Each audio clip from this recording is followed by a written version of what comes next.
रमजान आता है और एक इतना बड़ा इन्फ्लक्स आता है कि ये वाली आयत इतनी बार पढ़ लो ये हो जाएगा, ये कामयाबी हो जाएगी, ये इससे सारी मुसीबतें। तो मैं सोचती हूँ कि भाई फिलिस्तीनियों को नहीं पता था कि ये वाली दुआ पढ़ करके मुसीबतें दूर हो जाती पूरी है। दुनिया में जो मुसलमानों की बैंड बजी हुई है, तो आयतें पढ़ लेते 3-4 वही वही मैं ये सोचती हूँ कि अच्छे खासे पढ़े लिखे लोगों को हो क्या जाता है। और फिर तब मैं पूछती हूँ, वहाँ लिखती हूँ जा करके कि आई विश की ये बात फिलिस्तीनियों को भी पता होती।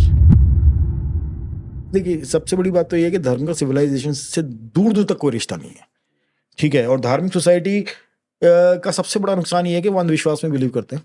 वो उनको आप झूठ बेच सकते हो आस्था के नाम पे। अगर आप उनका पैर कट रहा है, ठीक है। अब जैसे आप यही देखें ना, कुंभ में लोगों की मौत हुई, एक बाबा आके बोल रहा है वो उनको मोक्ष की प्राप्ति होगी। तो जो धार्मिक सोसाइटी होती है उसमें ये मौत को भी आप अपनी मौत को भी, अपने अपने परिजनों की मौत को भी आपको बेच दिया जाता है, क्या कि ये धर्म के नाम पे हुआ है। सिस्टम के फेलियर के ऊपर बात नहीं होगी। अगर रैशनल सोसाइटी होगी तो वो तो सवाल उठाएगी ना, वो तो पूछेंगे, वो जमा भी नहीं होंगे, वो इकट्ठे भी नहीं होंगे इस तरीके से, और इकट्ठे वो हिस्टीरिया क्रिएट नहीं होगा उनके बीच में। धर्म जब आता है तो सिविलाइजेशन बहुत दूर चला जाता है। धार्मिक अगर पॉपुलेशन धार्मिक है, वो अंधविश्वासी है, तो आप उसको कुछ भी बता दो। अब आप देखो, डिमोनेटाइजेशन भले के लिए किया है, मैं आपको बताऊं, कोरोना में थाली पीट ली, भले के लिए हुआ है। पता नहीं ये कितना कैसे जाएगा।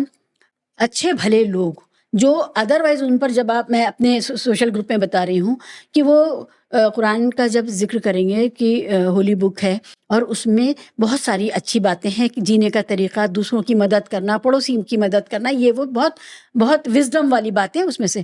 लेकिन रमज़ान आता है और एक इतना बड़ा इन्फ्लक्स आता है कि ये वाली आयत इतनी बार पढ़ लो ये हो जाएगा, ये कामयाबी हो जाएगी, ये इससे सारी मुसीबतें। तो मैं सोचती हूँ कि भाई फिलिस्तीनियों को नहीं पता था कि ये वाली दुआ पढ़ करके मुसीबतें दूर हो जाती हैं। पूरी दुनिया में जो मुसलमानों की बैंड बजी हुई है, तो आयतें पढ़ लेते 3-4 वही मैं, और मतलब इतने पढ़े लिखे लोग जो जिंदगी में पर्सनल लाइफ में अचीवर्स हैं, वो ये भेज रहे होते हैं कि ये वाली दुआ, ये कॉम्बिनेशन दुआ का या ये आयत का कॉम्बिनेशन पढ़ लो और सारे मसले हल हो जाएंगे। ये मुझे तो हंसी आती है। पहली बात तो ये है कि जैसे कुरान में आपने बताया कि जीने के तरीके हैं, पड़ोसी से अच्छा बोलो, कि किसी का बुरा मत। ये तो वो बातें हैं जो 4-5 साल के बच्चे को माँ बाप घर में वैसे ही सिखा दें। मैं ये कह रही हूँ, देखिए मैं ये कह रही हूँ कि ये पढ़े लिखे लोग जब इंडिविजुअली इनसे बात करो, बड़े सलीके से बात करते हैं और मोती चुनते हैं। जैसे आप गीता से कुछ अच्छी चीजें उठा लीजिए, आप जहां से भी जो भी किताबें हैं, बहरहाल वो किताबें हैं, उनसे आप अच्छी चीजें उठा लीजिए, कोई दिक्कत नहीं है। वो फिजिकल फॉर्म में अवेलेबल है, आप उन पर बहस भी, सारी दुनिया बहस कर रही है इन चीजों पर।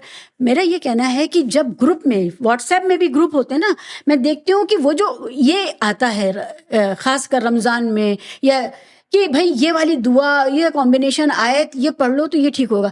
मैं ये सोचती हूँ कि अच्छे खासे पढ़े लिखे लोगों को हो क्या जाता है कि ये और फिर तब मैं पूछती हूँ, वहाँ लिखती हूँ जा करके कि आई विश की ये बात फिलिस्तीनियों को भी पता होती। फिर आपको बैकलैश मिलता होगा।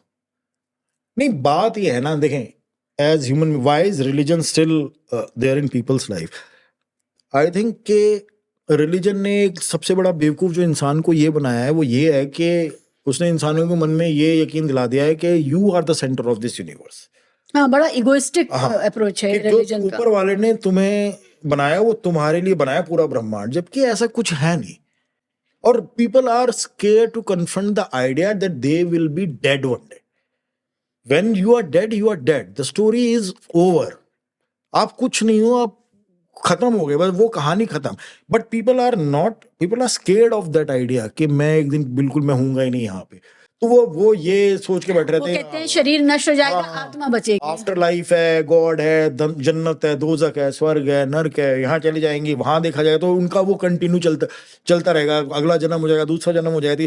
तो बट द फैक्ट इज के you will be dead, and तब कोई फर्क नहीं पड़ता। आप जब आप सो रहे होते हो तो आपको पता होता है क्या हो रहा है आसपास? नहीं पता होता, आपको कोई फर्क नहीं पड़ता। ठीक वैसी डेथ की तरह है, आप हमेशा के लिए सो जाओगे बस। एंड ये कोई ह्यूमन बींग्स के लिए नहीं है, तो सारी स्पीशीज के साथ ये पैदा हुए मर जाओगे, पार्ट ऑफ लाइफ। और एक दिन ये स्पीशीज भी खत्म हो जाएगी, क्योंकि सर्वाइवल जैसे स्पीशीज खत्म हो चुकी हैं। और डायनासोर का एग्जाम्पल इतने फिल्में बन गई हैं, वो भी तो 65 मिलियन ईयर्स तक रहे थे शायद, 165, मुझे नंबर याद नहीं आ रहा, बट वे मोर देन कि जितने ह्यूमंस रह चुके हैं अब तक। और सारी स्पीशीज खत्म होती है। इनफैक्ट कार्ल सगन ने बोला है कि extinction is a law, survival is an exception. तो हम इतने दिन तक सर्वाइव कर पाए या डायनासोर इतने दिन कर पाए, ये एक नेचुरल एक्सेप्शन है, but eventually we will be extinct like many other species. मगर रिलीजन ने तुम्हें वो होप दे रखी है। तो बस मुझे अब मैं इस नतीजे पर पहुंचती हूँ, जितने भी रिलीजियस ग्रुप्स हैं उनको मैं देखती हूँ, चाहे वो किसी भी धर्म के हों, जैसे ही उनके पास भीड़ आती है, भीड़ बनाते हैं वो, वैसे ही वो मोस्ट इरेशनल होते हैं। हो सकता है वो किसी से मारपीट ना भी कर रहे हों, लेकिन जो बातें एक दूसरे irrationality is extremely violent. I find it very violent.